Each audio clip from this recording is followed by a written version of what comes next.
Now, the three speakers are the brilliant minds. Leave me with very little room to ask questions already. But let me do a little bit. I learned from Lao Tzu, one of the ancient philosophers in history. So I would love to ask questions from two ends of the same question. First of all, short-term versus long-term. Every one of us here face that question. You talk about investment. Wonderful. But where's the money? Short-term. What about the future? How do we know that? We love the directions you three gentlemen pointed to all of us in the Asia Pacific, but we cannot guarantee the certainty of the future you described. So, what about short-term, long-term? Let's go with this way, yeah? Is it okay this time? Professor Schwab, briefly. Short-term, long-term. Certainly, we have to think long-term, and as I mentioned, we have to think in strategic terms. This does not exclude to be very preoccupied with certain short-term issues. I'm thinking particularly, and here, by the way, this region has a great advantage with a higher macroeconomic stability in general compared to some of the European countries, because fiscal policies are now very difficult to be adopted in order to invest into the future. As you rightly said, we have squeezed out the national budget and the capabilities of government facilitating investments into the future. So business has to come in, whatever you can, and I would invest now as far as I can, and particularly invest into being at the top of the digital and green economy, because this will pay the dividends in the future, being at the forefront of the digital and green economy. What about for a president of a country in the Asia Pacific? Short-term, long-term? Well, I'll be specific to the Philippine experience.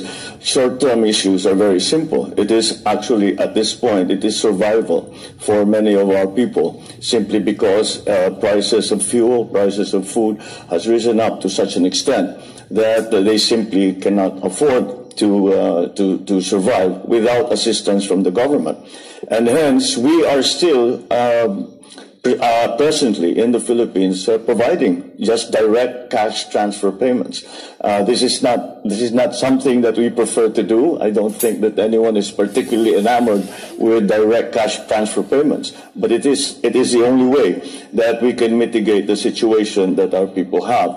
So that is something that we are hoping, with the creation of jobs and with the growth of the economy, to slowly begin to dial down. And it is with the pandemic beginning to ease, at least in our case, then there's a great deal of hope that emergency situation will slowly resolve itself into some kind of normalcy.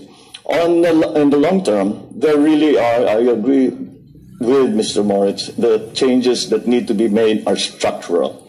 They have to be done structurally, because this is a different world, this is a different economy. And as we were discussing in the green room, he says, we're not playing catch up. And I said, even if you were, what are we trying to catch up to? 2019? I don't think that that's the plan. And so we have to be, we cannot be too married to the ideas that we were holding as truths before, and we have to be willing to make big changes, but with recognition that from what is actually happening around the world. But when we make these structural changes, I'd like to pick up on the point that Dr. Schwab made, is innovation. We must allow still innovation we must still continue to encourage innovation and to recognize innovations that can actually help and immediately put them into play, or put that, if it's a product, to market, or if it's a system, to implement that system. So the agility that Mr. Moritz is saying, I think, is the key to the future in the long term for not only the ASEAN, Asia-Pacific region, Indo-Pacific region, but for the whole world. Thank you, Mr. President. Short-term, long-term, Mr. Moritz. Let's be very clear for the politicians and the business leaders in the room. You actually need to survive the next 2 years to be able to thrive over the long term. And that requires you to deliver the trust and the outcomes and the immediacy to have the confidence and the trust of others to be willing to change for the long term. You need to deliver the results in the next 2 years to find the investment capacity to fuel the future. So as we think about this, it's a combination of two things. One is making sure you're delivering on the explicit needs in the short to enable the success in the long. Second is to describe and enable the journey. Right now, we talk about climate, for example, and Klaus's point and the President's points. It is not so black and white or binary to stop X and to move to Y. That'll be catastrophic to some economies and communities. It is the journey, a just and inclusive journey, that's going to be very important. And making sure that narrative is better understood by our stakeholders to better manage the short and long term is very, very important. Second question. What kind of state of the world are we in, and therefore the Asia-Pacific region? Is it being defined as, I could use in many different languages to describe the same thing or similar things, but in English it will be rivalry, competition, or cooperation, which we have seen in trade mechanisms, at least in the Asia-Pacific region for decades. Maybe we start with Mr. President on that. As I described, I think one of the great advantages that that APEC and the countries in the Indo-Pacific, Asia-Pacific region have been able to manage is that very difficult balance between cooperation and competition. And yet we seem to, for the most part, I would say we have done it. And that is what has driven the growth of the region, is that we are able to compete with one another. But when we find opportunities where partnerships will give the better result, we are all perfectly willing to enter into those partnerships as well. So that, I think, is going to be key. We have done it before. It is the nature of APEC. If we continue to do that and strengthen that, I think it will be to the great benefit of all countries. Thank you. Professor? I think we should not underestimate the social pressures which make governments in principle today more egoistic, because they have to serve their people first. But it's a responsibility, despite this situation, for business leaders and particularly for political leaders. And it is the helpfulness of organizations like APEC, like the World Economic Forum and so on, to remain the connectors on the global level. Because we never should forget, we are one humanity. And in the old ages, we had the village corporations and we had national cooperation. Now we need global collaboration if we want to survive. Just look at climate change. Let me analogize to PwC. There's days where we compete fiercely with our competitors.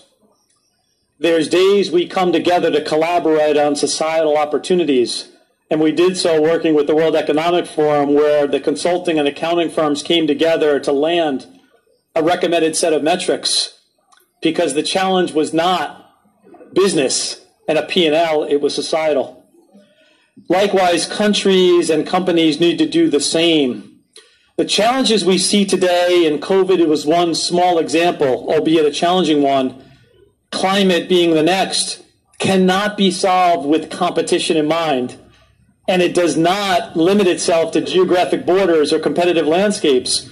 So it has to be compete when appropriate and collaborate as much as possible, to the extent possible. And as we sit here today, we are starting to see more signs where the world is trying to take those on, coming out of the G20 meetings or some of the other meetings that have been recently announced. And that hopefully gives us some more bright spot in the world of clouds that we see in front of us. And I'm sure the fruitful results, shall I say, of the G20, particularly on the sidelines, many bilateral meetings, including between the two world's largest economies, going to bring us a lot of opportunity for cooperation as well. Last question. Oh my God, we only have 30 seconds left. Maybe we have 1 more minute for our speakers. Just very briefly, you all talk about building trust. It's not easy. Building trust or rebuilding trust. We know how difficult it is, especially over the past few years. We might not be able to see to each other in person. And we can see each other's shoes also, not just here through Zoom, right? So on that point, how that we can efficiently rebuild trust? Then I start with Mr. Moritz. Yeah. Very quickly, but we're short on time. You need to engage and listen carefully. We have 2 ears and 1 mouth, twice as much listening, maybe singular talking from our own point of view. And second, the world we have lived in the last 3 years does not help. It creates more conflict or more risk of interpretation. We need to physically, as a human species, get back together again, socially and physically. I like that. Human species. Yes. Mr. President, please. In the political context, the way to earn trust is to perform. And the best politics, I always say the best politics is performance, because it's something that cannot be taken away from you, and it is something that actually makes a difference in people's lives. Walk the talk, perform. Perform, and you will get the trust back of the people, and that is what we all politicians, and I'm sure even people from the business side, that's what we strive for. Thank you so much, Professor Schwab. Short answer. Microphone. Short answer: to be trusted leaders. Now, what does it mean to be a leader and a trusted leader? You have to have brains, soul, heart, muscles, and good nerves. Let me explain. You have to be really professionals who look forward, strategists. So you have to have purpose. I think you get the trust if you show that you live up to a purpose. Finally, the heart. You have to do with passion what you are doing. And the muscles you have to translate into action and walk the talk. And finally, as we say, we are in a crisis preparing for better times. We have to have good nerves. Thank you. Gentlemen, thank you so much. I think today we have a wonderful scene-setting panel. Not only deliverables for the short term, but also philosophical thinking into the future. Once again, one applause to these speakers. Mr. President, Mr. Professor, and Mr. Chairman, thank you.